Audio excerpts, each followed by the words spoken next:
o seu Filho Jesus para morrer por nós na cruz, nos resgatando da nossa vã maneira de viver. E João, o apóstolo do amor, ele expressa aqui, dizendo: vede, com grande caridade nos concedeu o Pai, que fôssemos chamados filhos de Deus.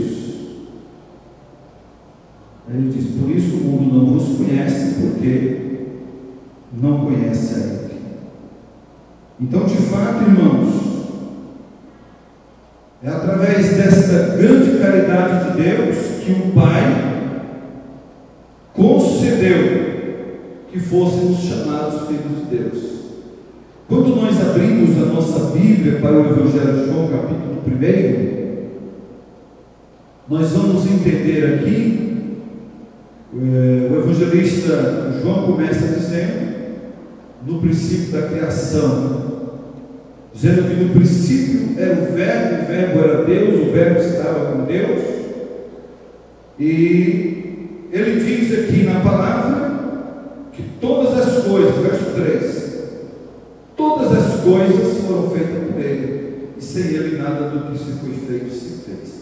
Discorrendo o capítulo 1, nós vamos chegar no versículo 11, que vai dizer que o Senhor veio para o que era seu, povo da promessa, povo judeu, mas eles não receberam.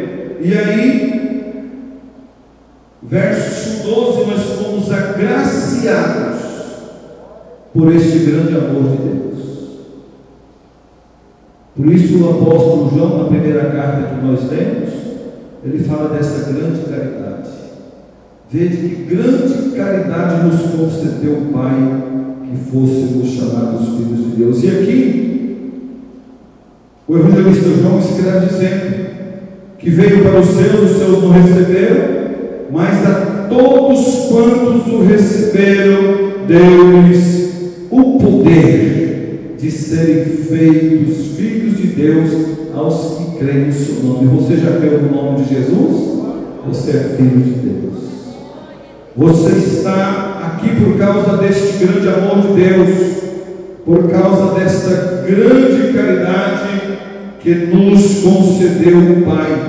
E aí João conclui o verso 1 dizendo o seguinte: que é por isso que o mundo não nos conhece, porque o mundo não conhece a Ele. Tempos atrás, os irmãos que são antigos na fé sabem isso muito bem. Hoje as coisas estão mudando. Um dos perigos que a igreja do Senhor está vivendo hoje é porque a igreja ela está sendo amada pelo mundo. Isso é um perigo. Sendo que a Bíblia diz que o mundo nos odeia, mas nós vemos este amor fingido do mundo em relação à igreja para alcançar os seus objetivos. Eles têm as suas metas, mas que o Senhor nos guarde. Vamos viver esta palavra lembrando de que o mundo não nos conhece, porque o mundo não conhece a Deus. Então nós estamos aqui por um tempo, estamos aqui por alguns dias, até que o Senhor Jesus volte para buscar a igreja. E nós queremos aqui, irmãos, pensar nesses versículos. No versículo de número 2, o apóstolo diz assim: amados, agora somos filhos de Deus. Quantos filhos de Deus nós temos aqui? Dê uma glória para Jesus. Somos filhos de Deus, porque nós o aceitamos, nós o recebemos. Mas ele diz aqui que o nosso contentamento não é apenas em ser filhos de Deus. Tem mais, tem algo mais para nós aqui. O que ele diz? Somos filhos de Deus, e ainda não é manifesto que havemos de ser. Tem coisa gloriosa para frente, tem coisa boa nos aguardando, tem algo especial aguardando a igreja, porque a palavra do Senhor diz que aquilo que os olhos não viu, que não desceu no coração do homem, são coisas que Deus preparou para aqueles que creem no seu nome. Veja bem, não é manifesto que havemos de ser, mas sabemos que quando Ele se manifestar, seremos semelhantes a Ele, porque assim como Ele é, nós o veremos. Você pode dar glória para Jesus? Aí nós lembramos da carta aos Tessalonicenses, primeira carta, capítulo 4, verso 13 a seguir, que às vezes lemos muito esse texto nos cultos fúnebres, mas uma realidade que nós vemos aqui, a palavra está dizendo que nós seremos semelhantes a Ele, e assim como Ele é, nós o veremos. Paulo diz ali, a respeito dos que já partiram, que já morreram, Paulo começa dizendo: olha, irmãos, não quero que sejais ignorantes acerca dos que dormem. E ele vai falando, aí ele fala da descida de Cristo, e ele fala de dois grupos de pessoas. Ele disse que o Senhor Jesus descerá do céu ao som da trombeta, do alarido, da voz do arcanjo. Aí ele diz assim: os que morreram em Cristo, um grupo de pessoas que morreram salvos, ressuscitarão primeiro. Depois nós que estivermos vivos seremos transformados em um corpo glorioso e juntos subiremos. Deu glória para Jesus. Subiremos a encontrar com o Senhor Jesus nos ares. Nós o veremos como Ele é. E nesta ocasião, esse corpo, essa matéria, ela passou por uma transformação. Nós não vamos subir com esse corpo físico. Vamos para a primeira carta aos Coríntios. Primeira carta aos Coríntios, capítulo 15. Glória a Deus. Paulo aqui ele inicia o versículo de número 51. Primeira carta, 15, 51. Eis aqui vos digo um mistério. Na verdade, nem todos dormiremos, mas todos seremos transformados, no momento, num abrir e fechar de olhos, ante a última trombeta, porque a trombeta soará, e os mortos ressuscitarão incorruptíveis, e nós seremos transformados. Então Paulo ali na primeira carta aos Tessalonicenses ele fala sobre isso, e aqui Paulo escreve aos Coríntios dizendo: olha, os mortos ressuscitarão incorruptíveis, e nós seremos transformados. 53, porque convém que isto que é corruptível se revista da incorruptibilidade, e de que isso que é mortal se revista da imortalidade. E quando isso que é corruptível se revestir da incorruptibilidade, e isso que é mortal se revestir da imortalidade, então cumprir-se-á a palavra que está escrita: tragada foi a morte na vitória. Glória a Deus. Então isso vai acontecer. Nós seremos transformados. Não é essa matéria. O gordo fica magro, o magro engorda, o baixo cresce, o alto diminui um pouquinho. Vai haver um padrão. Nós teremos um corpo transformados. Glória ao nome de Jesus. Então é disso que o apóstolo João está falando aqui, dessa grande caridade. Aí ele fala desse mistério aqui que nós ainda nós somos filhos, mas que ainda não é manifesto o que havemos de ser, mas quando ele se manifestar, seremos semelhantes a Ele, e assim como Ele é, nós veremos. O verso de número 3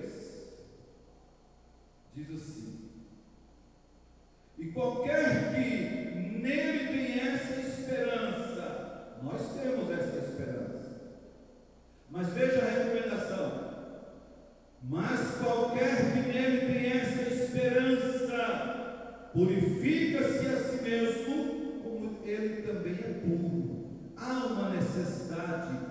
purificação. E quem tem que fazer isso? Sou eu? Você? Esse processo de purificação, de santificação, ele é individual. Eu preciso me santificar. Você precisa se santificar. Nós precisamos tirar de nós os maus hábitos. Nós precisamos tirar da nossa vida aquilo que é condenável pela palavra de Deus, aquilo que a Bíblia não permite. E quando nós fazemos isso, o que nós estamos fazendo? Nós estamos nos purificando. E aqui está dizendo: qualquer que nele tem essa esperança, purifica-se a si mesmo, como também ele é puro, ele é santo. Glória a Deus. O apóstolo João, irmãos, nesse texto sagrado, ele nos ensina muito. João nos ensinou também que o amor e a obediência estão juntas. Quando nós pensamos no amor, nós precisamos pensar no sentido vertical, amar a Deus sobre todas as coisas. Talvez seja mais fácil a gente querer fazer isso, né? Mas quando nós vamos para o horizontal, que nós precisamos amar os nossos irmãos, a Bíblia diz: amar o próximo como a si mesmo. Aí alguém encontra barreiras, alguém encontra obstáculos. Mas, gente, eu amar essa pessoa que tanto me feriu, eu amar e conviver com essa pessoa que tanto me prejudicou. Mas é isso, João está dizendo que a obediência e o amor, eles andam juntos. E aí nós vamos dizer: não, eu amo a Deus, mas aborreço o meu irmão. Eu amo a Deus, mas eu não tenho comunhão com os meus irmãos. Aí como fica esse negócio? O que a palavra de Deus diz aqui em João, capítulo 2? Diz que nós nos tornamos mentirosos se dissermos: eu amo a Deus, mas se eu aborreço o meu irmão, a verdade não está em mim. Então, irmãos, quando nós estamos aqui, o Espírito de Deus, através da sua palavra, ele está nos ensinando, ele está trabalhando em nós, ele está operando em nós, para que nós tenhamos mudança de vida, mudanças na nossa forma de ser, no nosso agir, no nosso falar. E o Senhor Deus está dizendo para nós aqui que, assim como nós amamos a Ele, precisamos amar os nossos irmãos, precisamos amar o nosso próximo, porque o amor é a obediência, e o amor a Deus, o amor ao próximo, tem que caminhar junto. Mas aí nós temos dificuldade. Quem ama não fala mal. Eu amo tanto aquela pessoa, mas aí pega um gancho, né, para falar alguma coisa. Quem ama perdoa, não é? Nós já vemos casos de pessoas em igrejas que fazem parte do mesmo conjunto, do mesmo grupo, e fica tempos sem falar com a irmã. Alguns se tornam inimigos da sogra, outros se tornam inimigos do sogro, outros não falam com o genro, mas são crentes, estão participando da Santa Ceia, cantam, alguns até pregam, mas são coisas, irmãos, que o Senhor, Ele traz à nossa memória para trabalhar em nós essas coisas. É o Espírito de Deus dizendo: olha, vocês precisam melhorar nesse particular. Todos nós queremos ver a Deus. Quem não quer ver a Deus? Todos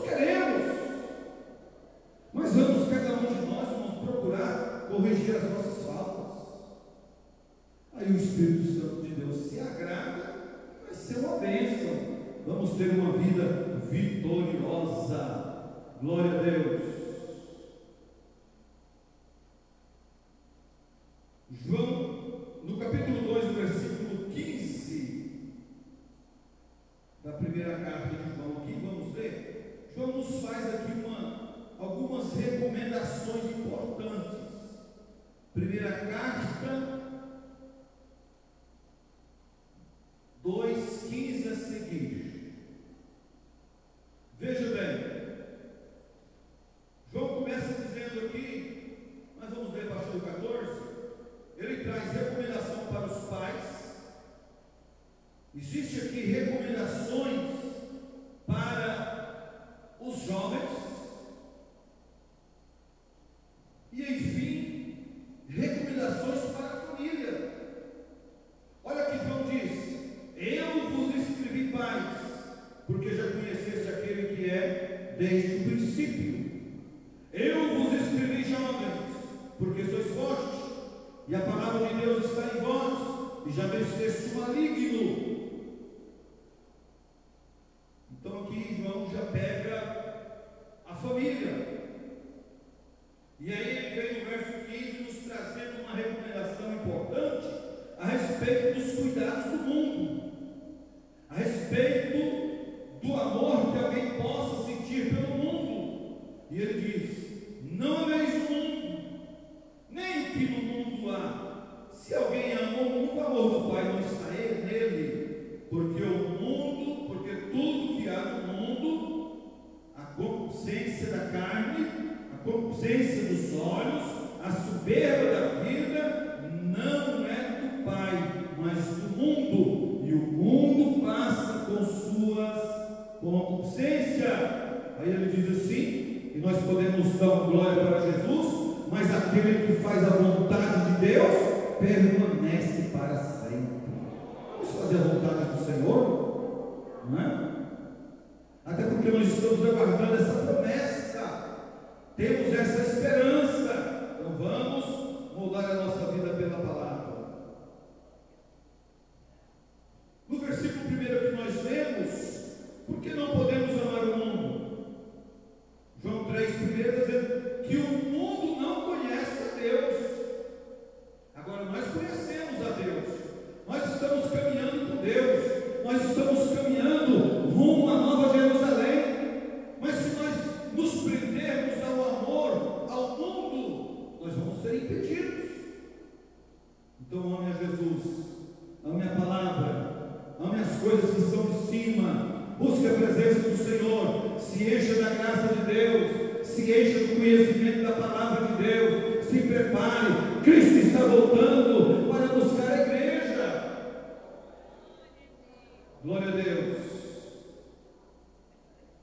No capítulo 3, que nós lemos, versículo 2, a palavra está nos dando a garantia de que nós seremos transformados.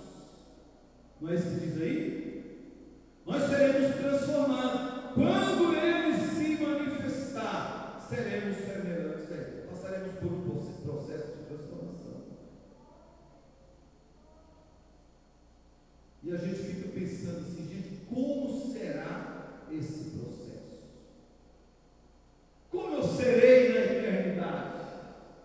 Aqui nós sofremos, são tantos os problemas de enfermidades, problemas de trabalho, problemas de emprego, problemas familiares, mas como será lá? Não é?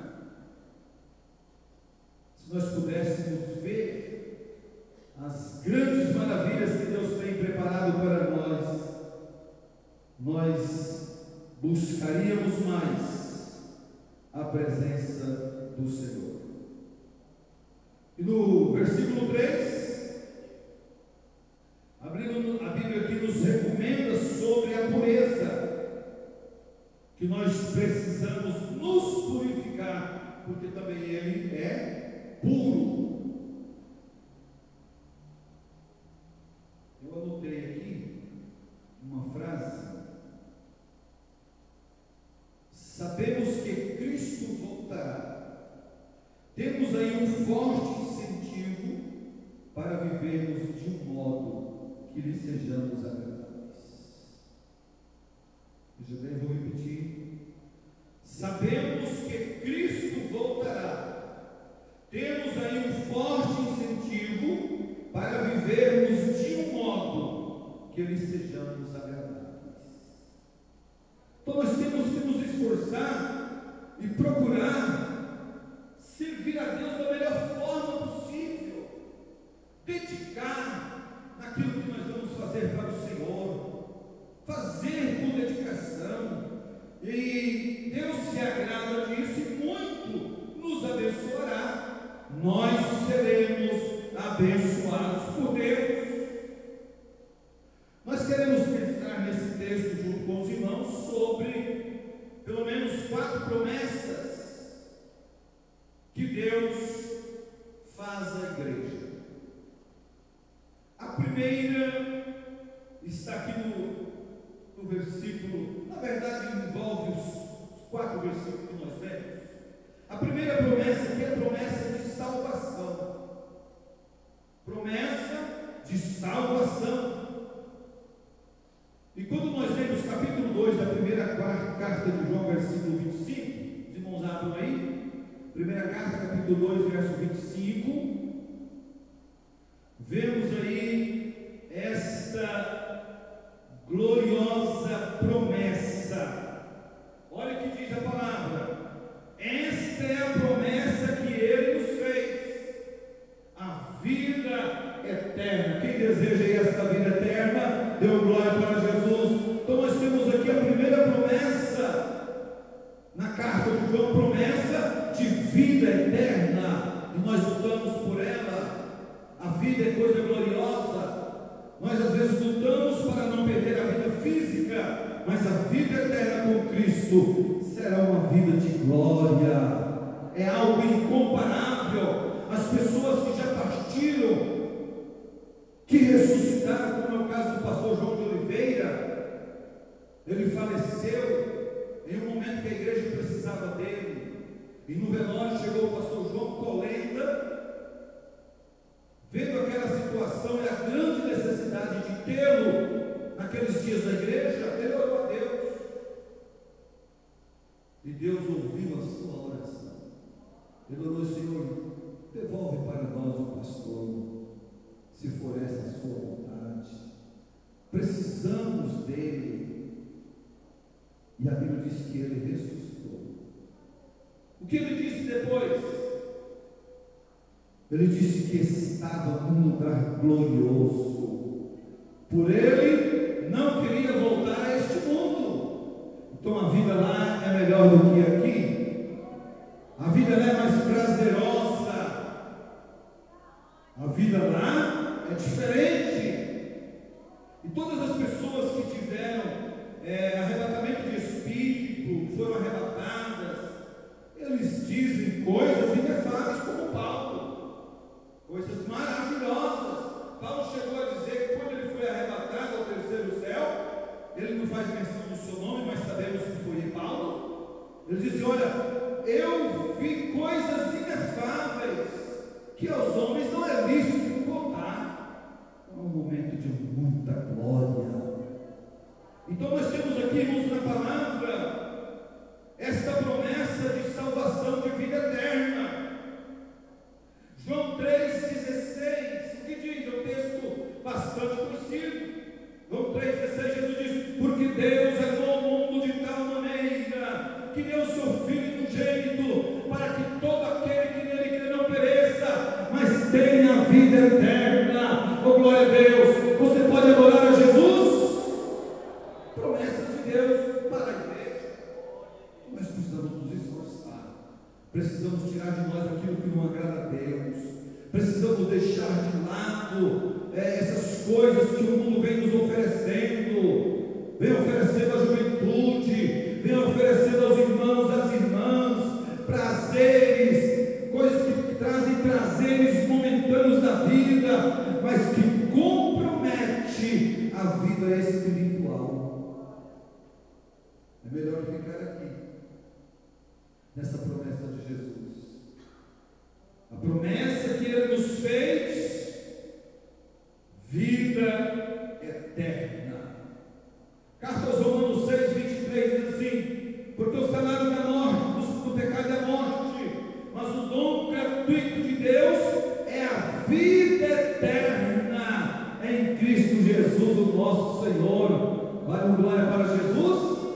Salário do pecado, morte, mas o dom gratuito de Deus é a vida eterna. Glorifica a Deus pela oportunidade que Deus te deu de estar na casa de Deus, de conhecer a palavra, de aceitar Jesus como teu Salvador. Glória a Deus. Muitas pessoas já pereceram, às vezes desejou aceitar, desejou voltar para a casa de Deus por estar afastado dos caminhos do Senhor, não tiveram oportunidade, mas nós estamos aqui para glorificar a Deus.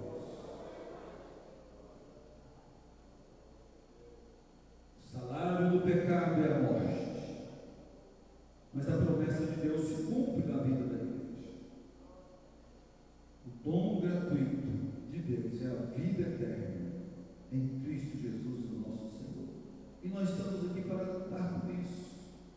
A nossa vida na igreja, a nossa vida, a nossa rotina de fé, o nosso dia a dia, nós devemos trabalhar, lutar, mas sempre pensando: eu preciso ser fiel a Deus. Eu preciso abandonar as práticas mundanas. Eu preciso viver segundo a vontade do meu Criador. Por quê? Porque nós temos uma promessa de vida eterna. Glória a Deus. Primeira carta aos Tessalonicenses, capítulo 1, versículo 15, diz assim: esta é uma palavra fiel e digna de toda aceitação, que Cristo Jesus veio ao mundo salvar pecadores, dos quais eu sou o principal. Você é o principal? Nós devemos ter isso na nossa mente, fazer nossas palavras de Paulo. Paulo diz: olha, Jesus veio ao mundo salvar pecadores, eu sou o principal, e nós precisamos dizer isso, dos quais eu sou o principal. Eu preciso dessa graça de Deus, eu preciso ser salvo, eu não posso perder a minha salvação, eu não posso perder a minha vida com Deus. Então, irmãos, nós precisamos lutar por esta causa, colocar em nossa mente esse propósito e de estar dizendo: eu serei o principal, eu quero ser o primeiro, não na questão de egoísta, né? Mas naquela questão de dizer assim: olha, eu preciso estar preparado, eu preciso subir, eu preciso estar com Ele na glória, cantando aquele hino: desejamos ir lá, desejamos ir lá, que alegria será quando nós nos encontrarmos lá. Imagina se fosse assim, fosse cantar no momento do arrebatamento, essa multidão de salmos, desde Adão até os nossos dias, cantando: desejamos ir lá, desejamos ir lá, que alegria será quando nós nos encontrarmos lá. Um adeus a este mundo, um adeus ao pecado, um adeus ao sofrimento, um adeus às provações, um adeus ao desemprego, um adeus às contendas, um adeus aos problemas familiares. Que maravilha, que glória, não é verdade? Coisa maravilhosa. Glória a Deus. Segunda promessa, irmãos, que nós encontramos na carta de João, e nós queremos fazer menção também do Evangelho de João, capítulo 10.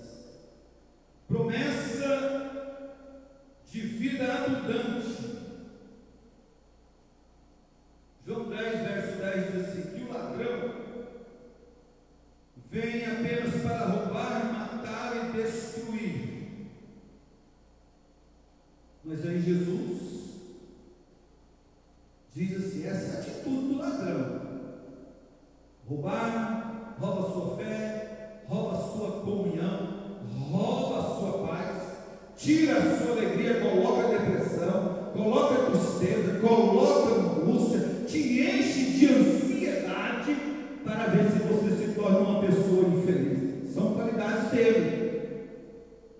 Mas Jesus disse assim: ele veio para fazer isso, mas eu vim para que tenham vida e vida em abundância. Promessa de vida abundante. Deus quer te ver alegre, Deus quer te ver feliz, o Senhor quer te ver sendo abençoada, quer te ver uma pessoa alegre na igreja, na rua, no trabalho, aonde você estiver. O Senhor quer te ver cantando, quer te ver glorificando o teu nome.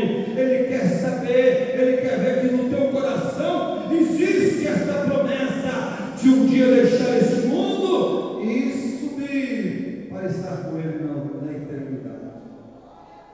A gente conversa com pessoas, diz: pastor, ore por mim, está difícil, e a gente fica pensando em obra do ladrão. O ladrão está agindo, nós precisamos ser cuidadosos, vigilantes. Enquanto o ladrão está agindo, a gente vê poucas pessoas orando. Enquanto o ladrão está trabalhando, a gente vê poucas pessoas envolvidas no reino, e nós precisamos nos despertar. Jesus tem promessa abundante. Ele diz assim: eu vim para que tenham vida e a tenham em abundância. Deus tem muito para nós. É tanto que a palavra diz que onde o pecado se multiplicou, superabundou a graça de Deus. Deus tem mais. Deus tem mais para a tua vida. Deus tem mais alegria para a tua casa. Deus tem mais alegria para a tua família. Deus tem prosperidade para o teu lar. Deus tem prosperidade para a tua família. Deus quer te honrar. Deus quer te agraciar com muitas bênçãos. O que precisamos? Chegar um pouquinho mais perto de Deus. Quando nós aproximamos de Deus, Ele se aproxima de nós, e a presença de Deus na nossa vida é algo gratificante. Gratificante. Eu anotei aqui: a vida em abundância que a Bíblia fala está ligada à suficiência de Cristo na salvação do pecador. O que acontece, irmãos? Vou repetir: a vida em abundância que a Bíblia fala está ligada à suficiência de Cristo na salvação do pecador. Mas quando nós falamos de vida abundante, muitas pessoas já pensam no lado financeiro, já pensam na vida secular, já pensam no carro novo, já pensam na casa nova, já pensam na vida próspera lá fora. Mas o compromisso de Deus para com o homem, o trabalhar de Deus na nossa vida, é para a nossa salvação. O Senhor Deus não está preocupado em enriquecer a ninguém. A preocupação do Senhor é que sejamos salvos. É muito bom, faz parte. Ao passo que nós aceitamos a Cristo, a nossa vida foi mudando, existe uma promessa de bênção também na vida da igreja, que nós teremos uma vida próspera. Mas quando fala que nesse contexto, Jesus dizendo para que tenham vida e a tenham em abundância, o Senhor está falando aqui, se posicionando em relação à salvação do pecador. O Senhor Jesus não quer que nenhum de nós aqui percamos a nossa vida eterna, a nossa salvação. Então, quando nós lemos esse texto, nós entendemos que a Bíblia está falando da suficiência de Cristo em relação à salvação do homem. Ele não quer que ninguém se perca. Ele quer que todos sejam salvos, que todos venham ao arrependimento, que todos mudem a sua vida pela palavra, para que possa desfrutar da a eternidade de paz com Cristo Jesus, nosso Senhor. Sua obra é perfeita, é indispensável para as suas ovelhas, para que as suas ovelhas tenham a vida eterna. Quem foi que realizou essa obra perfeita, senão Jesus? Mais ninguém. A sua obra é perfeita, é indispensável para que as suas ovelhas tenham a vida eterna. João escreveu no Lucas, Atos dos Apóstolos, capítulo 12, ele escreveu dizendo que em cima do céu, nem embaixo na terra, há entre os homens um nome dado, pelo qual devemos ser salvos, a não ser pelo nome de Jesus. Então Jesus realizou uma obra suficiente e indispensável para a nossa salvação. Por isso nós temos que abraçar com Ele, abraçar com Jesus, abraçar com a palavra, viver a palavra, viver com a palavra, deixar ser dirigido pela palavra, deixar ser dirigido pelo Espírito. Glória a Deus. Os irmãos já leram aquele livro? Ou assistiram o filme Em Seus Passos? O que faria Jesus? O que faria Jesus no meu lugar, diante dessa situação?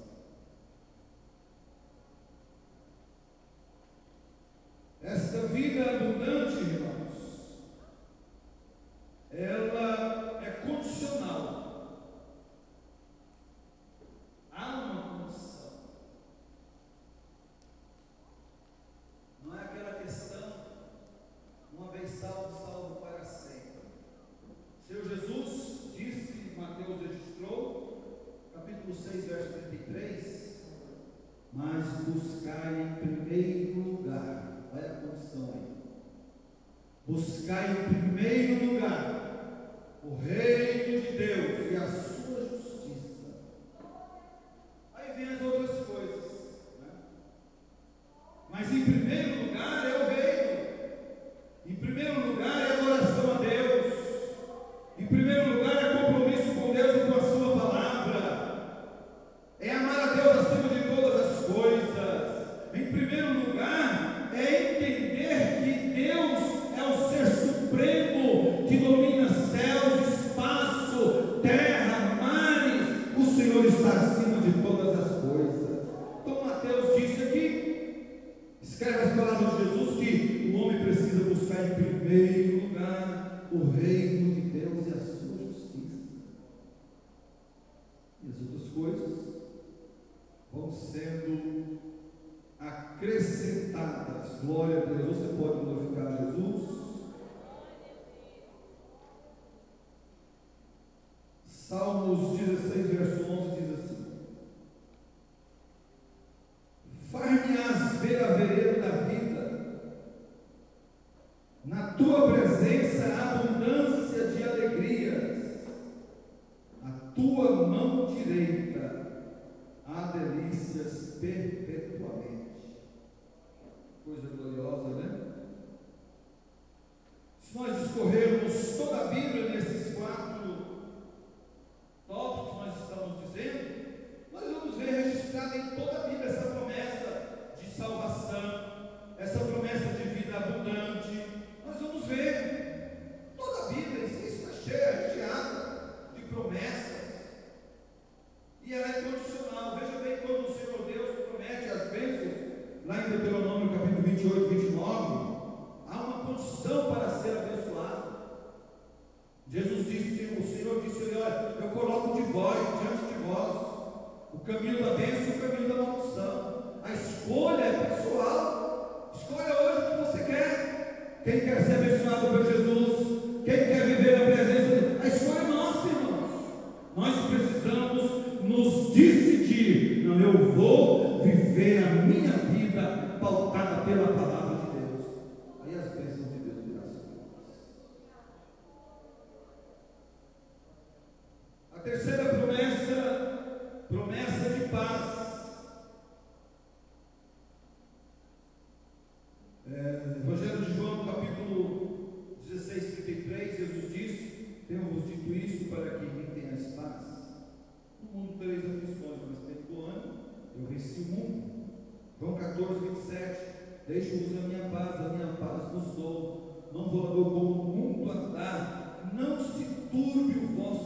coração, nem se atemorize.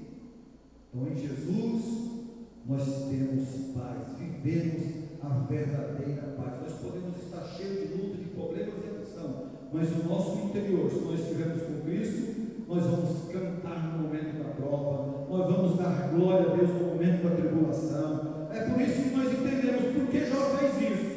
Ele vivia cheio da graça de Deus, da paz de Cristo. Quando ele foi recebendo as notícias, olha, morreu meus filhos, foi levado as ovelhas, foi levado tudo, a casa caiu, acabou com tudo. Quando ele recebe a última notícia, a Bíblia diz que ele rasga o seu manto, rasga a sua cabeça, se lança no pó, coloca assim terra na cabeça. O que ele fez? Glorificou a Deus. Ele não murmurou. Ele disse: bendito seja o nome do Senhor. Deus deu, Deus tirou. Glória ao nome de Jesus. É Deus que em tudo isso Jó não pecou contra Deus, porque ele desfrutava de uma paz interior.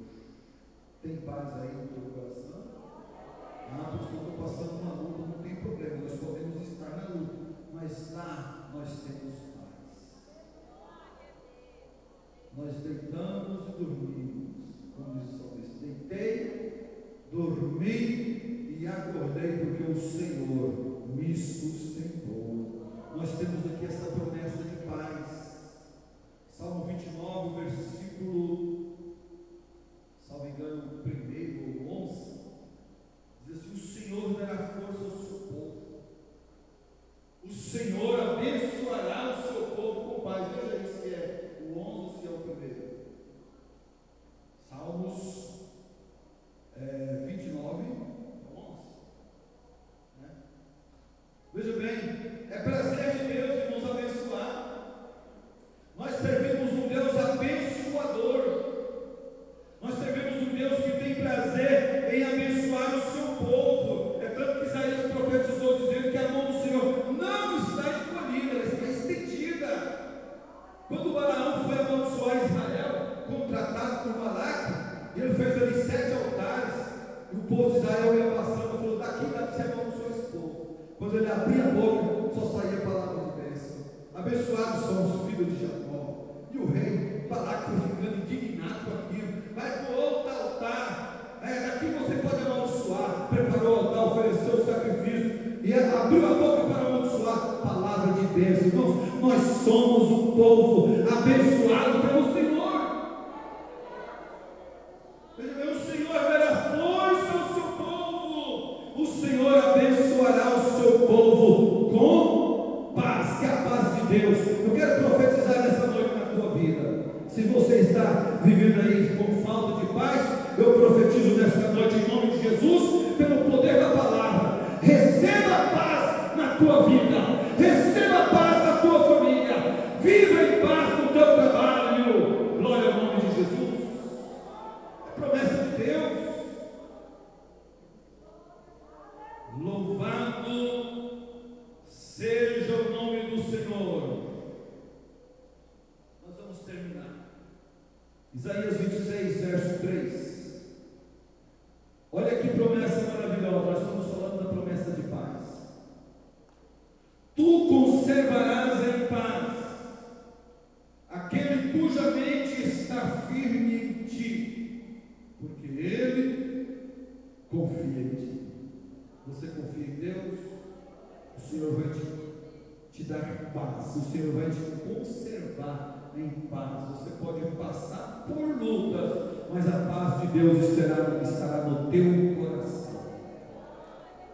Você vai cantar: paz como um rio. Glória ao nome de Jesus. E o tempo não dá mais, não quero exceder o tempo. Mas a quarta promessa é a promessa da provisão. Glória a Deus. Promessa de provisão. Há um versículo que nós tomamos por base para esse assunto. Êxodo 14, o verso 4, quando Deus mandou maná, depois mandou codornizes. Existem outras referências que nós não vamos tomar aqui.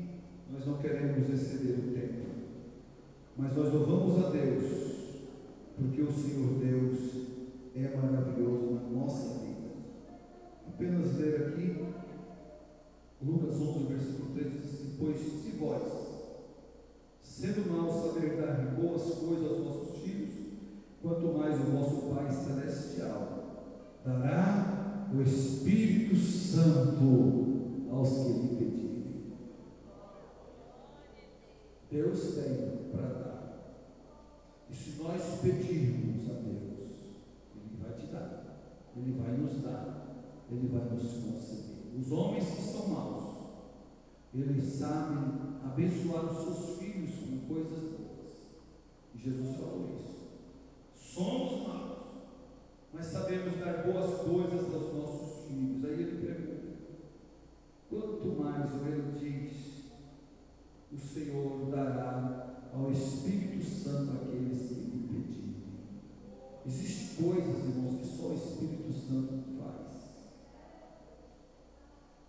Tem hora que a gente depara com certa situação, vai ouvir uma pessoa, quando a gente começa, a gente pensa assim: o que eu vou falar? O que eu vou falar para essa pessoa? E a pessoa vai narrando a sua história, daí a pouco, como diz o irmão José Cardoso, da região mineira, que hoje está lá conosco, de repente Deus começa a dar a senha. Ele tem uns dizeres assim engraçados. Aí Deus envia um fax, o tempo do fax, né? Deus envia. Aí você abre a boca e Deus coloca a palavra certa que a pessoa precisa. Veja a sabedoria que Deus deu para Salomão. Logo que ele inicia o seu reinado, houve aquelas duas mulheres que ambas tiveram filhos. E uma, por descuido, deitou sobre o seu filho e o matou. E ela, percebendo que a criança estava morta, trocou a criança enquanto a colega dormia. Levantou de manhã e aquela mãe olhou que havia uma criança morta. Ela foi atentar para a situação. Realmente não era o seu filho. Seu filho era o que estava vivo. Aí começou o problema. Não, o seu é morto, o meu é vivo. Chamaram, levaram aquela situação na presença de Salomão. Contar aquela história. Quando Salomão ouve a história, vendo que não haveria um acordo ali, ele pede uma espada. Dê uma espada aí. Trouxeram a espada. Disse: corta essa criança viva ao meio, dá um pedaço para um pedaço para o outro. Aqui não é a mãe verdadeira, a legítima? Diz: bem feito, pode fazer isso, nem eu nem ela. Aí ele disse: última forma, pega a criança viva e entregue para esta, porque esta é a mãe verdadeira. Então são coisas que é o Espírito de Deus que orienta. Como disse, às vezes a gente fica pensando: o que vou dizer? Aí de repente Deus abre o entendimento. E aqui a palavra está dizendo que o Senhor Deus, se pedirmos, Ele nos dará o Espírito Santo abundantemente. E coisa maravilhosa é a presença do Espírito Santo. Oh, glória a Deus! Coisa boa estar cheio do Espírito Santo, desfrutar do poder de Deus. Que alegria! Não sei se eu já disse aqui, eu participei de uma festa de um senhor de bastante idade, de mais idade que o irmão Antônio Luiz. Em um culto, Deus começou a encher aquele povo de graça, assim, de poder, e ele pulava com a perna só e rodava e dizia: manda mais, Jesus, manda mais. E o pregador pulando, o povo se enchendo de Deus, e ele pulando e gritando: manda mais, Jesus. Coisa boa é a vida cheia da presença do Espírito do Senhor. Quem deseja que ele manda mais, ele vai. Deus vai te surpreender. Em nome de Jesus, Deus vai mudar essa vida. Muito bem, irmãos, nós vamos encerrar, o tempo não nos permite mais. E nós vamos ouvir as crianças.